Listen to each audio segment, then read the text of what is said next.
एक बार फिर बिहार चुनाव में महिला वोटर बनेंगी नीतीश कुमार की ढाल और महागठबंधन की बिगाड़ेंगी सुरताल। क्योंकि बिहार विधानसभा चुनाव 2025 में सहायक नहीं बल्कि निर्णायक होंगी महिलाएं। ऐसे में सवाल है, आखिर नीतीश कुमार के आगे सुस्त क्यों है आरजेडी और कांग्रेस। अतः आइए जानते हैं इस बड़े सवाल का जवाब एकदम विस्तार से।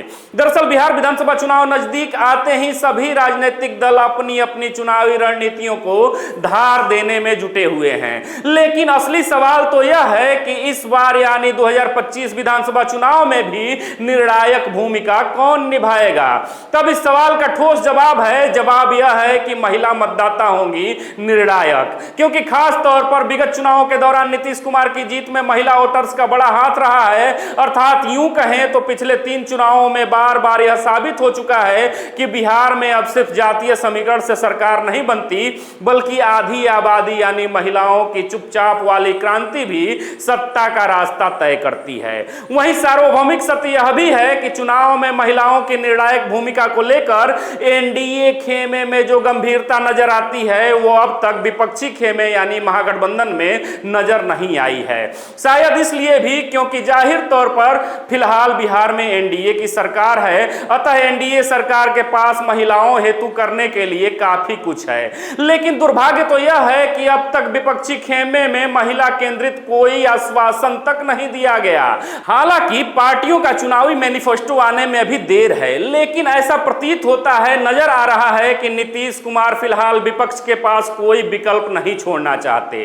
क्योंकि हाल के दिनों में हुई घोषणाओं पर आप नजर डाल सकते हैं, जिससे प्रमाणित होता है कि महिला वोटर्स को लुभाने में नीतीश कुमार महागठबंधन से काफी आगे हैं। दरअसल मुख्यमंत्री नीतीश कुमार महिला वोटर्स की शांत ताकत को बखूबी समझते हैं। अतः यही वजह है कि नीतीश कुमार हर चुनाव से पहले महिलाओं के लिए कोई न कोई नई योजना अथवा घोषणा जरूर करते हैं। वहीं बिहार की राजनीति पर नजर रखने वाले राजनीतिक जानकार भी मानते हैं कि नीतीश कुमार की महिला केंद्रित घोषणाओं ने जातीय समीकरणों को कई बार कमजोर किया और महिलाओं को जेडीयू का साइलेंट वोट बैंक बना दिया। अर्थात यूं कहें तो पहले से ही शराबबंदी, छात्राओं के लिए साइकिल योजना और पंचायत में 50% आरक्षण महिलाओं के बीच नीतीश की लोकप्रियता का आधार बन चुकी है। वहीं इस बार भी नीतीश ने सरकारी और संविदा नौकरियों में महिलाओं को 35% आरक्षण देने का ऐलान कर दिया है। इतना ही नहीं, नीतीश कुमार ने हाल ही में आशा कर्मियों और आंगनबाड़ी सेविकाओं का मानदेय भी बढ़ाया है। साथ ही पिंक बस जैसी योजनाओं को लागू कर महिलाओं का मान बढ़ाया। जबकि दूसरी तरफ गौरतलब है कि विपक्षी महागठबंधन यानी आरजेडी, कांग्रेस और वामपंथी दल अब तक महिला मोर्चे पर ठोस पहल करते नजर नहीं आए। अर्थात महागठबंधन की राजनीति अब भी केवल जातीय गठजोड़ तक ही सिमटी हुई है। क्योंकि महागठबंधन की ओर से अभी तक महिलाओं की समस्याओं को लेकर ना तो कोई बड़ा वादा सामने आया है, ना ही कोई विशेष घोषणा।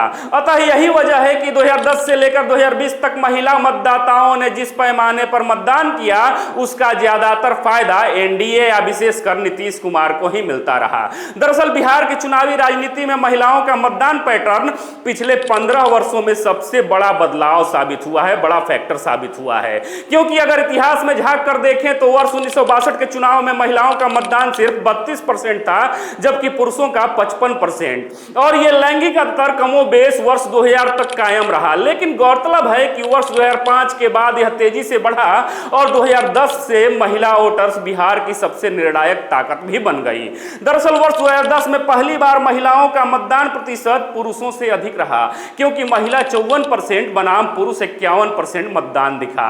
वहीं 2015 में यह अंतर और बढ़ा, क्योंकि तब महिलाओं ने 60% जबकि पुरुषों ने सिर्फ 50% मतदान किया। साथ ही 2020 में महिलाओं ने 243 विधानसभा सीटों में से 167 पर पुरुषों से ज्यादा वोट डाले। अर्थात कुल महिला मतदान 60% जबकि पुरुषों का मतदान 54% ही रहा।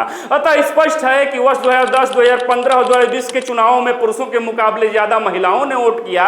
वहीं अब भी एनडीए की रणनीति स्पष्ट है। शायद इसीलिए महिलाओं के लिए नई नई योजनाओं का ऐलान करना और उन्हें लगातार अपने पाले में रखना दर्शाता है कि नीतीश कुमार ने महिला सशक्तिकरण को अपनी राजनीति की ढाल बना ली है। अर्थात यही वजह है कि उत्तर बिहार से लेकर सीमांचल और मगध तक महिलाओं का मतदान एनडीए के पक्ष में झुका हुआ नजर आता है, जबकि विपक्ष में आधी आबादी यानी महिलाओं महिलाओं के समर्थन को लेकर अब भी संदेह बना हुआ है। अतः निष्कर्ष के तौर पर देखें तो बिहार में 2010 से लेकर अब तक हर चुनाव का परिणाम इस बात की गवाही देता है कि महिला वोटर्स अब सिर्फ सहायक नहीं बल्कि निर्णायक भूमिका में हैं।